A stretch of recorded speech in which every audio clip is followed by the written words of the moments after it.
자, 이렇게 해서 우리가 매수 신청 대리 규칙을 한번 정리해 보았습니다.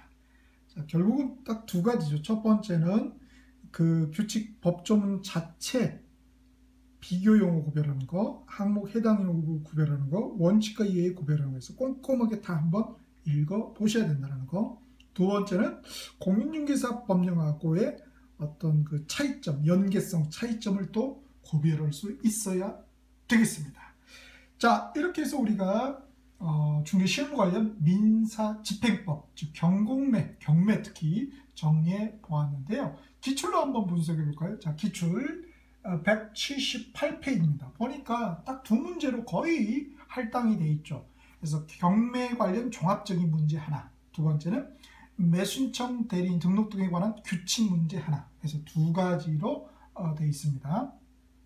자, 그러면 이번에는 뭐가 출제될 거냐? 제가 볼 때는 단독 문제로는 그 권리 분석이 있죠. 권리 분석. 권리 분석. 경매에서는 권리 분석 그 자체, 무엇이 말소가 되는지 안 되는지, 그래서 사례를 통해서 충분히 물어볼 수 있을 것 같고요. 그 다음에 두 번째는 매수신청 대리인 규칙. 요거 단독 문제로 출제될 수 있을 것 같습니다. 그리고 나머지 하나는 결국은 종합 문제가 되겠죠. 자, 이렇게 해서 중개 실무 관련 민사 집행법을 정리를 했고요. 그 다음에 우리 48번째 출제 테마 중개 실무 관련 등기법이죠. 그 중에 이제 특히 중요한 게 우리 이 실명법이 되겠습니다. 실명법.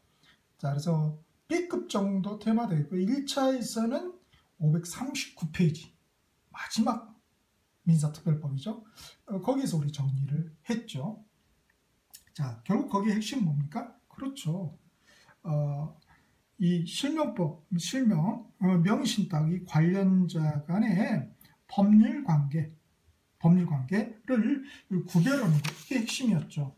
특히 이제 세 가지로 구별해서, 그래서 2자 간 명의신탁, 3자 간 명의신탁, 계약 명의신탁 상의 관련자 간 권리, 의무 관계를 구별할 수 있는가, 이게 이제 포인트였죠.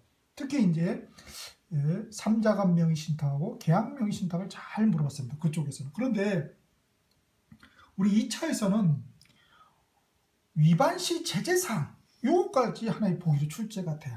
그러니까 요것도 또 구별해서 정리를 해야 되겠죠. 각각의 경우별로 해서 그 해당자하고 해서, 그러니까 좀 더 좀 꼬장꼬장한 그런 문제까지도 출제된다는 걸 알 수가 있겠습니다. 자, 그래서 보시고요. 그 다음에 이 실명법 관련해서는 기출 188페이지입니다. 188페이지 펴보시면은 보니까 28회 때 하나 냈죠? 29회 때 안 냈어요. 그러면 30회 때 충분히 단독 문제로 출제될 가능성이 높습니다. 그래서 제가 볼 때는 계약 명의신탁, 요게 단독 문제로 출제되지 않을까 이런 생각을 해봅니다. 그래서 우리 1차 민사특별법보다는 훨씬 쉽게 출제됩니다. 그거 이해하면 이거는 거저먹는 거죠. 그래서 1차 뭐 심학습은 좀 어렵다. 심학습 하면 좋겠지만 좀 시간이 안 되시다면은 단기학습, 그리고 백테마 특강의 명의신탁 관련 마지막 테마의 내용을 한번 들어두시길 당부드리겠습니다. 그리고 아울러서 뭐예요? 그렇죠. 요 위반시 제재사항 플러스에서 정리를 하시면 완벽하겠습니다. 자, 이제 49번째 테마는 부동산 중개 실무 관련 부동산 공법이죠. 당연히 이거는 이제 부동산 공법에서 우리가 정리를 하겠죠. 그래서 실제 이제 부동산 공법을 참고를 하실 때 우리 시험에서 잘 나왔던 거 보면은 농지 있죠. 이거 잘 물어봤어요. 그래서 농지법. 그래서 A급입니다. 한 문제 거의 정해져 있죠. 그래서 우리 2차 693페이지부터 해서 우리 정리를 할 것입니다. 농지법. 특히 잘 나왔던 게 면적 제한죠. 면적 제한. 면적 제한. 그리고 농지 취득 자격 증명 발급을 요하느냐, 요하지 않느냐, 요거 구별하는 거. 그래서 요 두 가지가 메인으로 가장 잘 출제가 됐습니다. 자, 농지법 관련해서는 우리 기출 한번 볼까요? 자, 기출은 158페이지입니다. 158페이지. 자, 보면은 거기에 이제 토지중개라는 테마에 같이 녹여서 내가 분석을 했는데요. 거의 매년 한 문제 이렇게 출제되고 있다고 할 수 있죠. 그래서 29회 때도 역시 출제가 됐습니다. 그래서 얼마든지 단독 문제로 해서 출제가 될 수 있다라는 거. 자, 이렇게 해서 우리가 드디어 2차 첫 번째 과목인 공인중개사 법령 및 중개 실무 테마, 총 50개 테마를 한번 정리를 해 보았습니다. 자, 이렇게 해서 이제 지금까지 공인중개사 법령 중개 실무 학을 했죠. 누가요? 그렇죠. 홍쌤이 학한 거죠. 그래서 홍쌤이 공부한 거예요.